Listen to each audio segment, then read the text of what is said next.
99 news అనుక్షణం ప్రజల కోసం.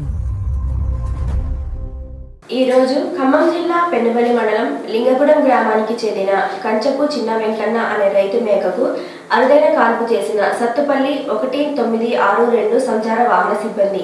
మేకల కాపరి కంచపు చిన్న వెంకన్న మేకకు కాన్పు సమస్య డిస్టోనియా వచ్చింది. మేక పెద్దగా అరుస్తూ ఇబ్బంది పడుతున్న సమయంలో ఆపదలో మూగజీవాల చెంతకు వచ్చి వైద్యం అందించే సత్తుపల్లి 1962 వాహనానికి సమాచారం అందించాడు.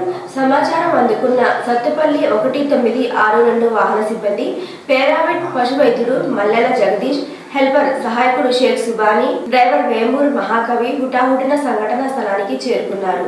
బాధపడుతున్న మేక సమస్యను గుర్తించిన వైద్యుడు అక్కడికక్కడే ఎంతో కష్టపడి క్షేమంగా కాన్పు చేశారు. కడుపులో ఉన్న 3 మేక పిల్లలను క్షేమంగా బయటకు తీశారు. ఒకటి అప్పటికే కడుపులో చనిపోయింది. 2 మేక పిల్లలు ఆరోగ్యంగా క్షేమంగా ఉన్నాయి. 3 మేక పిల్లలతో కాన్పు అరుదు.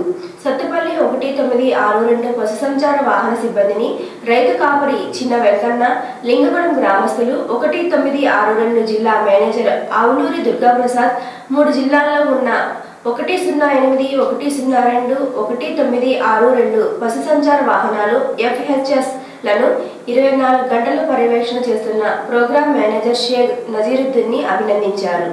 99 న్యూస్ అనుక్షణం ప్రజల కోసం.